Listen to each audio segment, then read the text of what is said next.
All right, guys. Hello and welcome to episode 3 of Greek Fire, Learning to Thrive in a Poisonous World. All right, guys. So today we're going to talk a little bit about the different poisons that are prevalent in our environment and different things that we can do in our everyday life to overcome those. We're going to dig into a few facts about the history of how the standard American diet and our healthcare system got so backwards, the factors leading towards that, and different changes that we can make in our everyday lives that will help us to be healthier and to take care of these temples that God gave us. Anyways, before we start, I just want to run a couple disclaimers. First of all, we're going to go a little shorter than normal today. I know that all of my fellow Missourians are excited to go see the Chiefs defend their 2 Super Bowl championships in a row. The playoffs game, I believe, starts at 3:30, so we're going to try to get you guys out of here in about 30 minutes. I also want to say that I am not a doctor. I am just a guy who has went down a journey, who decided that after dealing with chronic disease, autoimmune disease, after dealing with obesity when I was younger, decided to go down a journey and learn about healthy living. And so I'm just here to share what I know with you guys. I wouldn't consider this medical advice, but I would consider it good advice, or else I wouldn't be giving it to you. So that being said, I also want to say just a few words before we get started about Monday. So as many of you guys know, this Monday is President Trump's inauguration. Many of you guys who know me very well at all know that I supported Trump, know that I definitely thought that he was the best choice available for our country. That being said, no politician is the Messiah, and everybody is out for themselves. This past election was like every other election in history, and the fact that it was still a choice between the lesser of 2 evils. And so if you guys are expecting everything to just be perfect and for God's kingdom to come just because President Trump got elected, you're sadly mistaken. I made the joke. We pretty much had the choice between the mafia and actual Satanists, and we chose the mafia, which I think was probably the right choice. But I just want us to remember that we need to be in prayer for our leaders. We need to be in prayer that God take hold of their heart, but we need to not put all of our eggs in that basket, and we put our faith in no man. We put our faith in Jesus Christ, and that's it. So that being said, let's go ahead and move on to learning to thrive in a poisonous world. Okay, so the early to mid 70s were a very interesting time in America as per how it affected our health and for effects that it would have on our health. So many of you guys don't know this, but in the 1960s and for pretty much all time before then, chronic disease was not a word that many people knew or that anybody really knew about. And just turn on the comments. Thank you, Kevin. So let's go back to that. For millennia, people ate food, and the food that we eat, which is natural from our world, is what makes up our cells. So a lot of you guys don't realize, and there's a real disconnect when you go into biology class, that literally you are made up of the things that you eat. I mean, I guess we all realize that nutrients go into our body and that we become strong or healthy because of those nutrients, but there's kind of this mental disconnect. You don't realize that literally the mitochondria of your body is made up of what you eat. So I would argue that there is no more important thing for us to deal with in the modern world than what we put into our body, because that's literally going to become our body. And our body is what? Our body is God's temple. We are to treat our temple as holy because it is God's temple. So the 1970s, I wasn't around, but I have some history books. Yes, Kevin, you are what you eat. That is for sure. Oh, before we get into this too, I also wanted to make one announcement. If anybody throughout this has any questions dealing with health and our diets and anything, feel free to pop the questions in. I will answer to the best of my knowledge. Like I said, I'm not a doctor, but I do know a thing or two about a thing or two.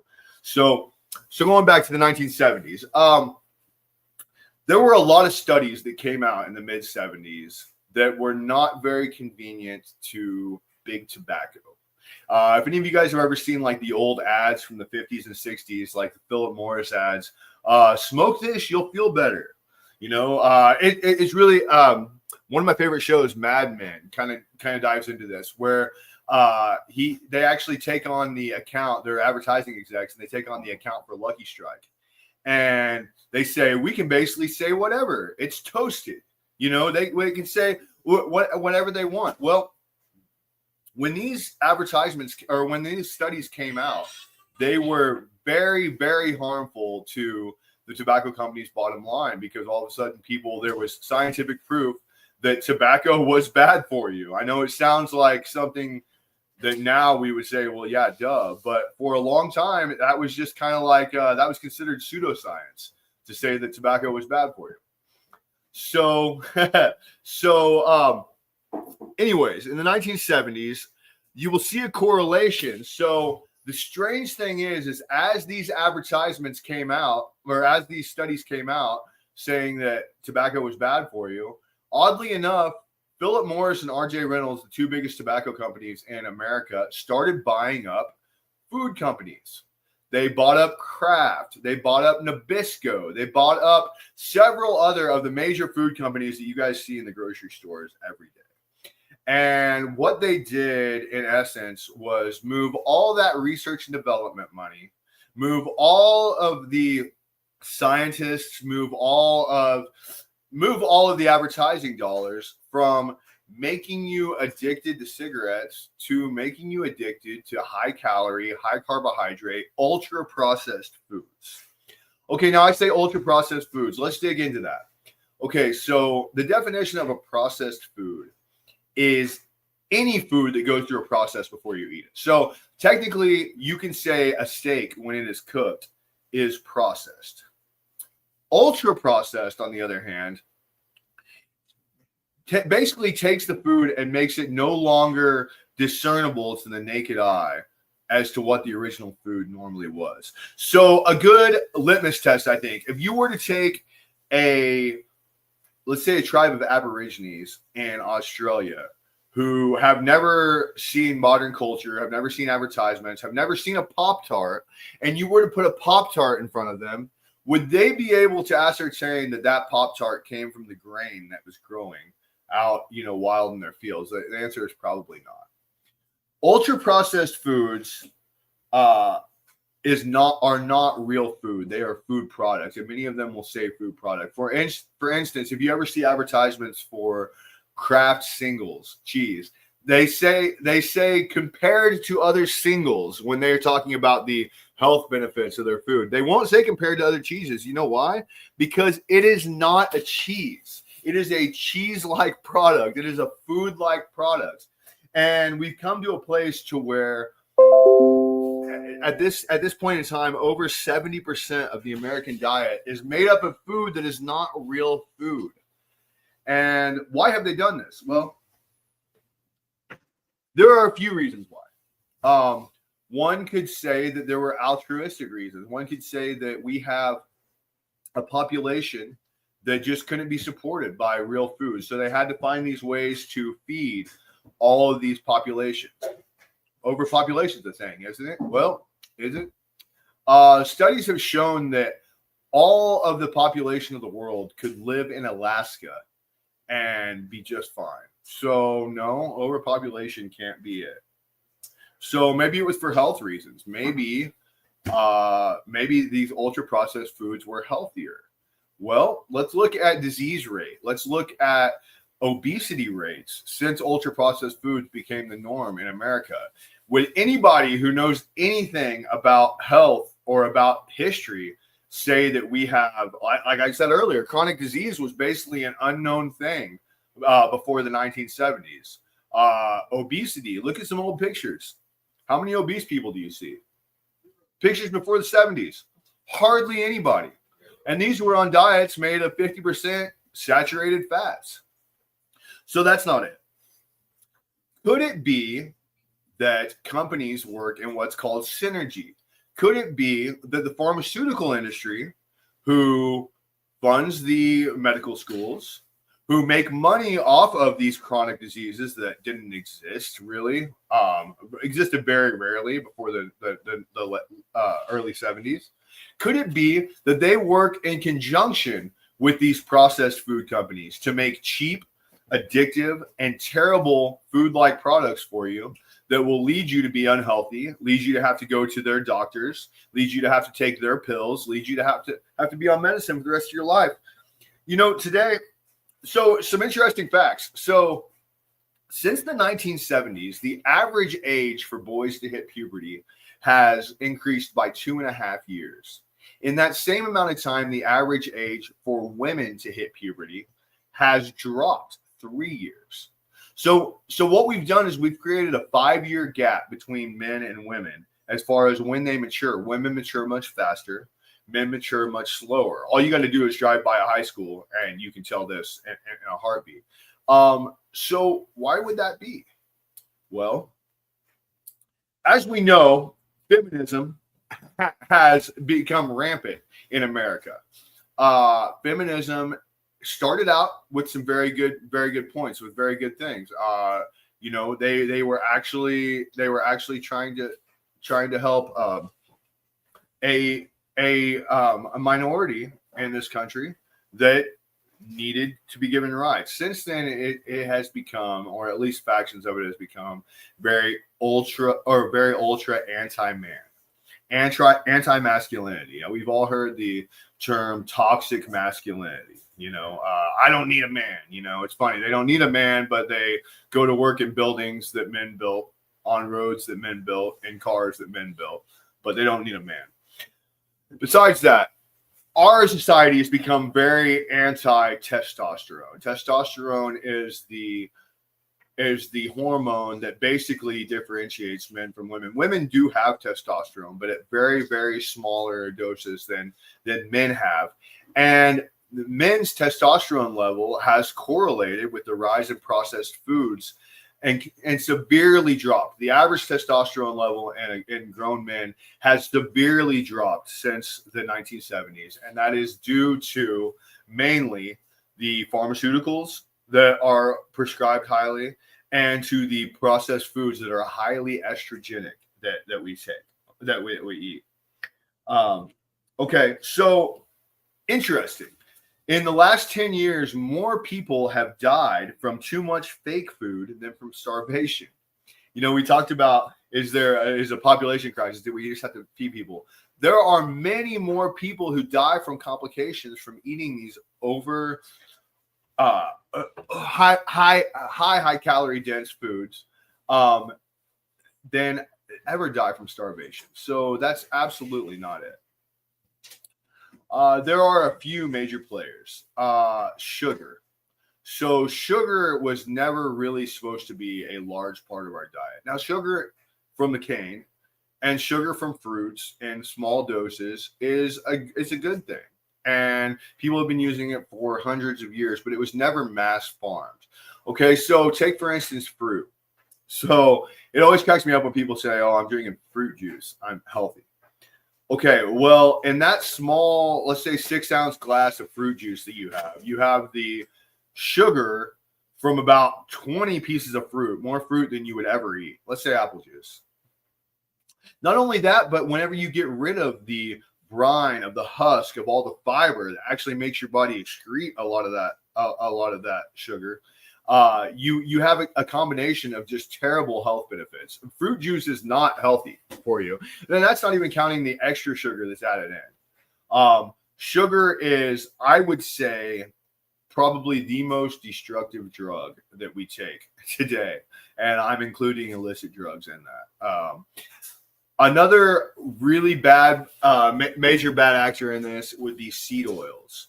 So seed oils would be anything like a vegetable oil, anything like a soybean oil, a corn oil.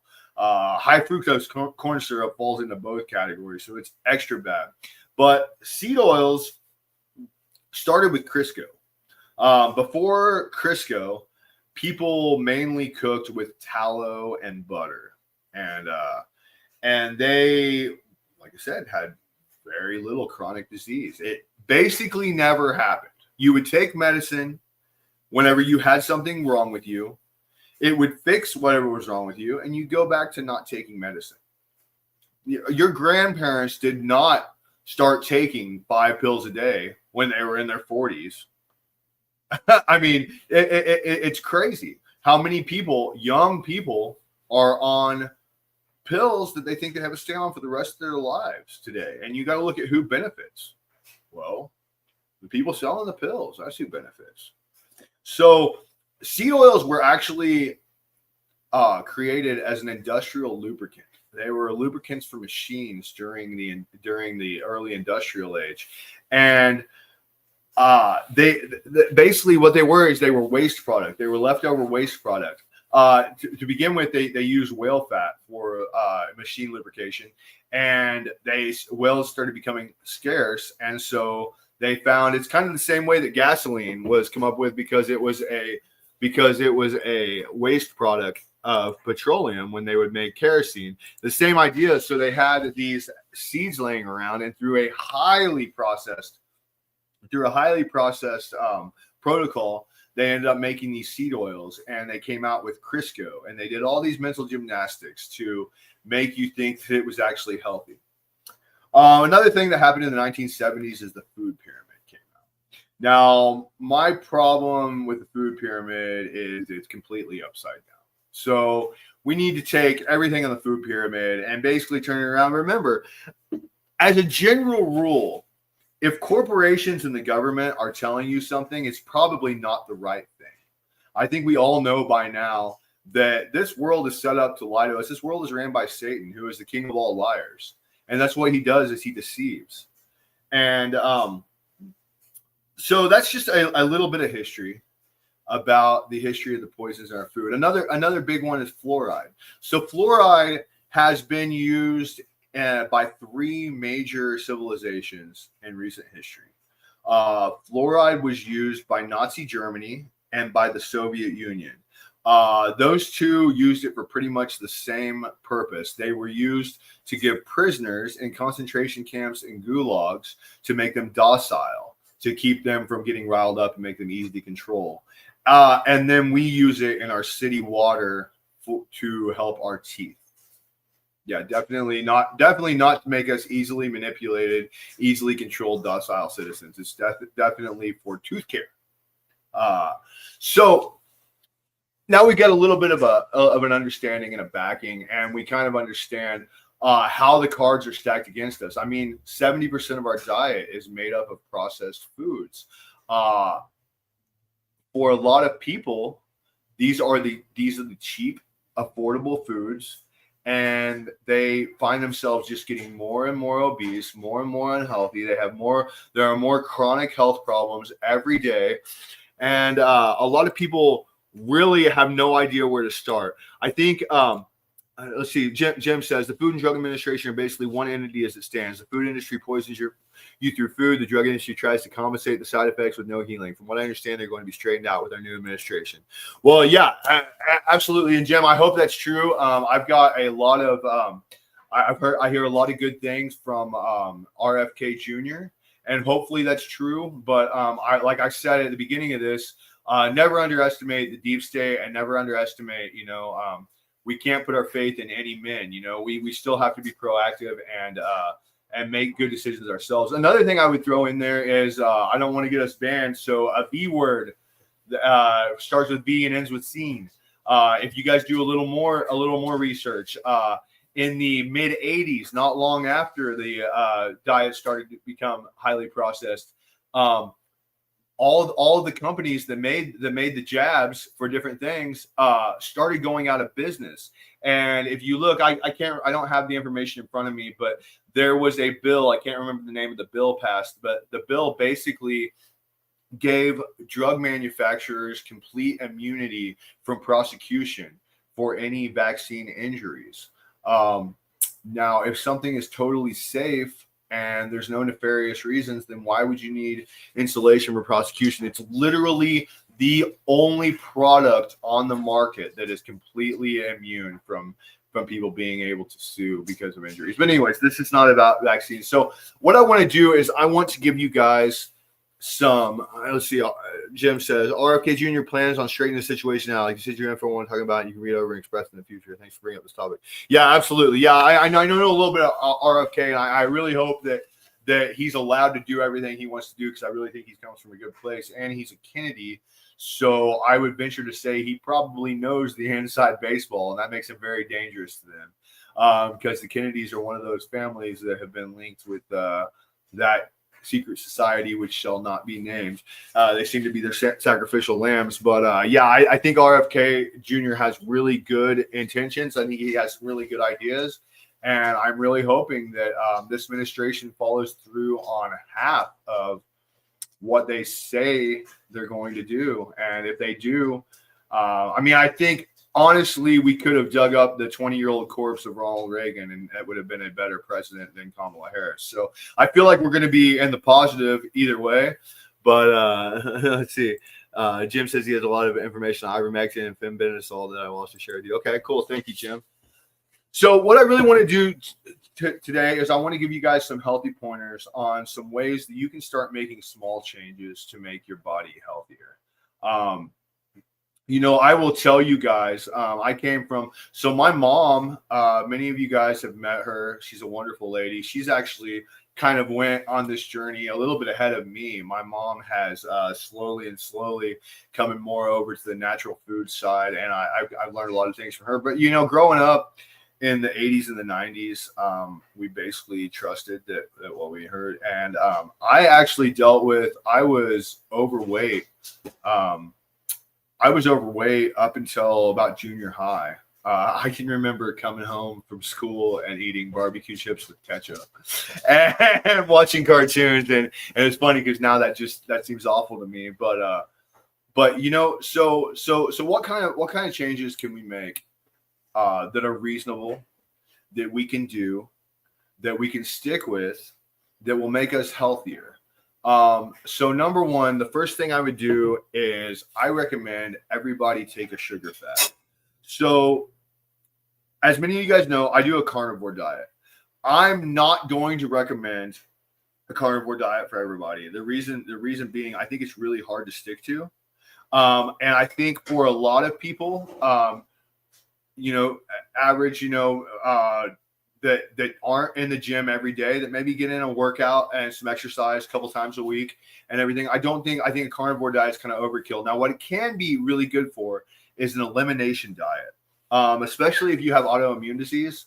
I have psoriasis, or I've had psoriasis. I don't show any symptoms of it now, but and it's actually at different times in my life, it's been really bad. I've had up to 70% of my body covered in stuff. It is awful.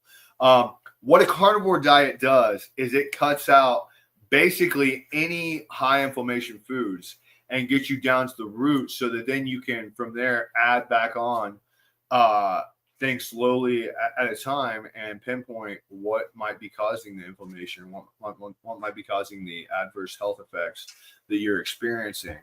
I actually planned on doing the carnivore diet for about a month, and I started doing it, and I felt more clear. I felt more energetic. I didn't have ups and downs, and I just loved the way I felt, and I stuck with it, and I've been doing it for about 7 months now. But for most people, that's probably not realistic. But what we can do is we can start having better priorities in the way that we eat and the way that we interact with the world. The number one thing that I would say is protein. So the average American does not get anywhere near the protein that they need. So for good guidelines for protein, for an average adult, get some exercise 3 or 4 times a week, going throughout their day. I would say a good gauge would be to get 0.7 grams of protein per pound of body weight.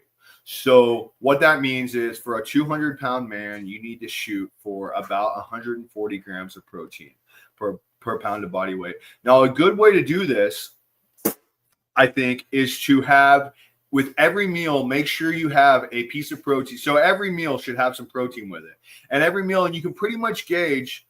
So this goes up and down, but you can pretty much eyeball and say that a piece of protein the size of your fist is a good place to start. So I would also recommend, well, here at the end, we'll go through some basic supplements. You don't need to spend a lot of money on supplements, but some basic things that you can buy. You might also want to think about throwing in some protein powder with very few ingredients on it. So a lot of protein powders have lots of additives and lots of chemicals. One thing I would say is when you go grocery shopping, always look at the ingredients list. If it's more than 4 or 5 things, it's probably not real food. But we need to prioritize protein. Another great way to think about it is, could my great-grandfather have eaten this? So what I mean by that is the chances are if something wasn't food 100 years ago, it's really still not food, you know? So all of these things that have all these chemicals put forth. Here, Jim says, get rid of all breads with sourdough. Comes from the basic 3 ingredient starters. New savior. Yeah, I mean, and tomatoes. Yeah, absolutely. I mean, and the thing is like, yeah, it's a great idea to. Thank you, man. It's a great idea to get rid of all breads and all sugars, but for a lot of people, that's not realistic. So what we can do is start making better choices and minimizing those things, and then working towards it. So, but I do recommend when you start going on this health journey, it would be very advantageous for everybody out there to go on a sugar fast. So go a week and eat no sugar. And I'm going to tell you, after 3 days, you're going to feel like you're withdrawing from drugs. But I'll tell you what, once you get all that sugar out of your system, it's going to really change the way your cravings operate. So the way that, have you guys ever had like a bag of Doritos or Fritos or whatever, and you're not even hungry, but you just keep eating them? Those things are engineered that way. They are engineered just like cigarettes to make us addicted to them, to make us keep doing them. And just like cigarettes, just like anything else, it's going to take some time to get those things out of your body. That's why I'm saying you don't have to give them up forever, but it's a great idea to go on just a basic food, and a carnivore diet for 2 weeks is a great way to do that. But what we're going to do is we're going to prioritize proteins. Okay. We're going to get rid of seed oils. Seed oils are the number one thing. So they, amongst many other things, they totally throw your omega-6s and omega-3 balances off, which messes with your metabolism, and it's going to make you store fat and burn muscle, basically the opposite of what we're going for. So I would recommend do that. So what we're going to try to do is at each meal we're going to try to have a fist-sized piece of protein. Okay. Also with that, we are going to try to have, if you're not on the carnivore diet, we're going to try to prioritize complex carbohydrates over simple carbohydrates. So simple carbohydrates, and when I say complex and simple, that basically relates to how fast your body breaks them down. So the longer it takes your body to break down a carbohydrate, the better of a fuel source it's going to be, and the less likely it's going to be stored as fat and to actually be burned off. So the idea behind the carnivore and the keto diet is that by cutting out carbohydrates, your body actually switches over. It's kind of like changing over from a gas engine to a diesel engine. And when you get those carbohydrates out of your body will start burning what's called ketones. And ketones are actually burning fat for fuel. So that's actually where the idea behind a low carbohydrate diet. And to do that, most people need to get under 50 grams of carbs a day, which is hard to do. So what we can do instead to kind of come close to mimicking that is to concentrate on complex carbohydrates. Complex carbohydrates are going to be things like sweet potatoes, things like brown rice. They're not going to be things like, oh, God forbid, high fructose corn syrup. They're not going to be things like pure cane sugar. They're not going to be things like white rice. White rice is refined. That's another word for processed. We want to try to get away from processed as much as possible. Now you're going to say this is really inconvenient, and the thing I'm going to answer to that is life is inconvenient. And if you're not willing to invest your time and your money into your health, then what is more important that you're willing to invest in? I can tell you from experience, I spend a decent amount of money on food. I would say I don't spend the most amount of money of people in the house. There are a lot of people who eat out who spend more money than I do. I do have to spend some time. You might have to meal prep. So a great thing that you can do is get a crock pot and an air fryer. Those are two really convenient ways to meal prep. Air fryer, I will buy chicken tenders and I will cook them in the air fryer, and I will even dip them sometimes in sugar-free barbecue sauce. That makes a nice little snack. With your crock pot, you can take a roast, beef, pork, whatever. You can throw in some carrots, some potatoes. You can cook that up, and you can take that with a meal. That's easily microwaved. I mean, microwaves are not ideal because, I mean, you're basically using nuclear energy to cook your food. But, you know, we're making small steps. So if that's what you got, that's what you got. These are some things I would recommend doing. I would also recommend cutting out sugary drinks, cutting out calories from your drinks. Okay, another thing that I didn't mention is water. Your body is supposed to be 70% water. People do not get enough water. Do not at all. The average American needs at the very least 2 big liters of water each day. One thing that you can do that I would definitely recommend is get some gallon jugs and fill that sucker up every morning. I do this every day. Fill that sucker up and make sure that you drink that throughout the day. If you're getting a gallon of water a day, it's going to overshadow a lot of like other, little compromises you might have to make throughout the day. I would also recommend, if you live in the city, get yourself preferably charcoal, but any sort of a water filter. Like I said, fluoride. Most cities put fluoride in their water, and it is not to help our teeth, no matter what they say. I can promise you that. My mom actually lives in the country, and they have a well, and so I try to fill up jugs when I go over there. And then my gym has a filter, so I always fill up my water jugs when I go to the gym. But I would recommend. I would definitely recommend that you guys go ahead and make some of those changes. I would also recommend. Sorry, I'm trying to look at what Jim's blowing me up with comments here. When you use an air fryer or cooking utensils, so, yeah, absolutely. Forever chemicals are a whole nother thing that we'll go into at some point. Yeah, beef liver, any organ meats are going to be excellent for you. I have trouble eating them, so I take them in a supplement. That's one other thing I wanted to cover with you guys is supplements. Water goes easy way to calculate the minimum amount is half your body weight. Yeah, I mean that's true. I mean, basically, if you drink a gallon a day, you're probably doing good. I mean, that's a pretty. You can't over drink water. It's not like, I mean, technically you can, but it's not. You're not going to do it. Basically, I think most people aren't going to. So I'm just a realist. Like, yeah, in reality, if everybody was to do things the way I would like, they would track everything on an app they would do, but I know most people aren't going to do that. So I'm really just trying to give you some good guidelines that you can use. So as far as supplementation, you really don't need a lot of supplementation. You want to be getting most of your nutrition from whole, real foods.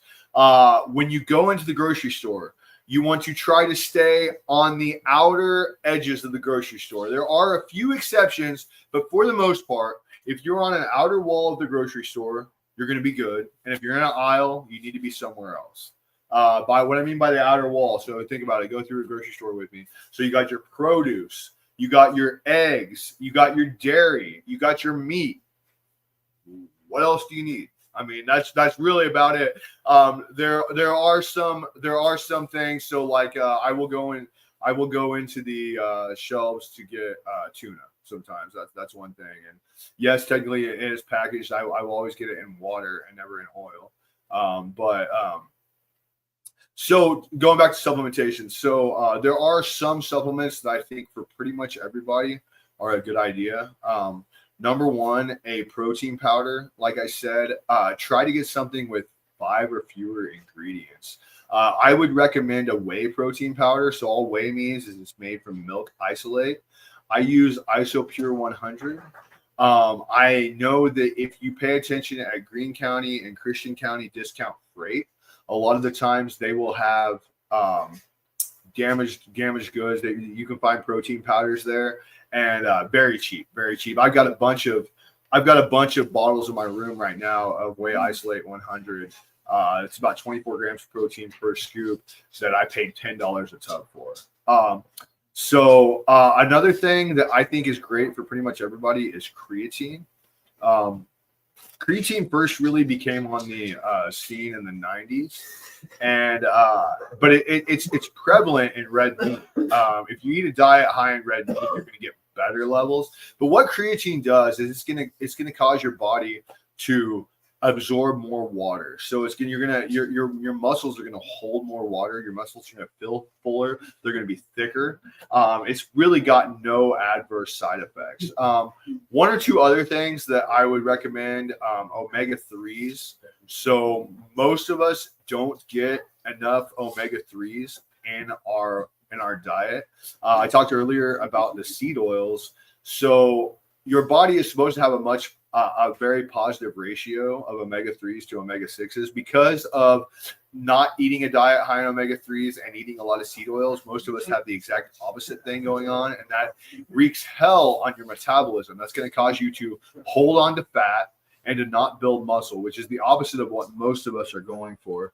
So I recommend getting omega-3.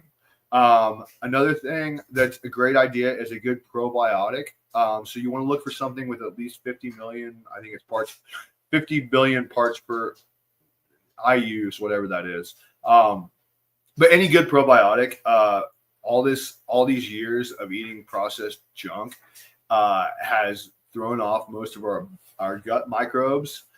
So we have more bad bacteria than we have good bacteria. So a good probiotic will really help even that out for you guys. One other thing I can say is for you guys out there, one little hack. So beetroot extract. You can eat beets and get the same thing, but beetroot extract will actually increase oxygen flow to your muscles. It will increase. It actually works very much the same as Cialis. But so especially you guys out there and you guys who lift, I would recommend looking into some beetroot extract. But overall, just eating more meat and protein and animal proteins. Now, not all proteins are created equal. Now, what a lot of people will think, oh, well, I eat a big thing of beans and that's got proteins in it. Well, yes, technically it does, but protein is basically just a name for a collection of amino acids. And so there are better proteins sources than other ones. And the reason for that is that a complete protein is going to have all the essential amino acids used to build muscle. And beans don't have L-lysine, L-arginine, some of these main ones. So beans, while they can be added and they can be a decent add to your diet, your main sources of protein needs to be animal proteins and milk proteins, because those are going to be the most complete proteins. Those are the ones going to have all of the amino acids that your body needs to build muscle. So we're running about 40 minutes here. Just before we quit, I do want to give one or two little pointers. So we will dig into exercise later on in this, but I do want to say that for anybody out there trying to change your body composition, you can't out exercise a bad diet. Like literally, I've seen so many people who will spend lots of time in the gym and really not get the results they want. And then they change the way they eat and they just seem to take off. You really are, it's really true what Kevin said earlier. You are what you eat. That just like you can't outwork a bad diet. You can't underestimate the power of a good diet. I would say the type of workout or what kind of exercise you're doing actually matters a lot less than the fuel that you're feeding your body with. As far as caloric intake, not all calories are created equal. They say 2,000 calories for a base diet. I mean, that just depends. If you guys are interested in all this, I would recommend going and seeing John Fox over at Supplement Superstore. John's the manager at the one on Campbell and Sunshine. He's a good friend of mine. So if you go in there, they have a machine. It's called an electrical bioimpedance machine. And basically, you're going to step on it, and it's going to send electrical pulses through your body. And because those waves, this is a very layman's way of explaining it, but because those waves move differently through fat and muscle and bone, it's going to tell you basically, it's going to read out many things, but it's going to tell you your body fat percentage. It's going to tell you where your muscle is stored mostly in your body. And it's going to give you some great ideas. So one thing it will tell you is your basal metabolic rate. Now, your basal metabolic rate is how many calories you burn literally laying in bed all day. So my basal metabolic rate is right around 2,300. So that means if I don't do anything, if I just in order for my body to function, I need 2,300 calories in order to not lose weight. So if I eat over that, I don't move, obviously you're going to burn extra calories whenever you move throughout the day. But that gives you a great idea of basically what your baseline is, and then you can figure in how active you are, and you can figure out exactly how many calories you need. Like I said, I know most people aren't going to go to all this. They just don't have time for it. And I totally understand that. That's why I'm trying to give you real life, just good plans and good achievable goals that we can start making in order to start living a healthier life. But it's definitely worth going there just to kind of see where you're at. And you can use it free anytime you want. So stop in there and see John and do that. I do one every couple of weeks. I would say do one every 2 or 3 months, just so you can see. It will help you zero in, like, am I eating healthier? Is my body, because a lot of times the scale will lie to you. A lot of times you may be gaining numbers on the scale and your body composition is getting better, or you might be losing numbers on the scale, but you're actually losing muscle, and your body's, I mean, what's the point of losing weight if you're losing muscle and gaining fat? You know what I mean? So that being said, I'm going to go ahead and wrap up. Let's see. Jim's got one last comment. The best thing you can do for your health is self-education. That's absolutely true. That's absolutely true. And I try to give you guys a good overview. I know that I am blessed with having a job and a situation where I can really dive into these things that I'm interested in. Bodybuilding and health and fitness has kind of become my new addiction. It's kind of my therapy. And like I said, I don't expect that everybody kind of take it as seriously as I do. I know I get a little anal retentive about it. Just ask Julie Netherton, my girlfriend. She'll tell you. But funny story, we were on a date one time, and I can't remember what the date was for. Actually, I think it was for it. I think at the time, and maybe it was 1 year clean or something. Anyways, it was kind of a occasion, and we're at Cheddar's, and I pull out my app and start tracking all my calories and everything. She said it was about the least romantic thing anybody's ever done on a date with her. But anyways, she puts up with me anyways. But I do think that everybody out there can take little steps to get healthier and to be more respectful of this body, this temple that God gave us. The Bible talks about one thing that really gets me in Genesis is it talks about Moses walking to the top of a mountain before he died. It's not normal for us to become decrepit and unable to move and rely on other people as we get old. Like we were made in the image of God, and we were made to age gracefully. And And I just think that so many of the poisons and the non-human, the anti-life sentiments of the powers that be, the powers of this world, are just really lead us to break down before we're supposed to, you know. So with that, I'm going to go ahead and sign off, guys. If you guys have any questions, feel free to message me or come up to me at church. If you want to know more, I'd be glad to answer any questions you all have. Jim, Kevin, I appreciate you guys' participation, and I hope you guys all be well. Thank you very much. You all have a good day.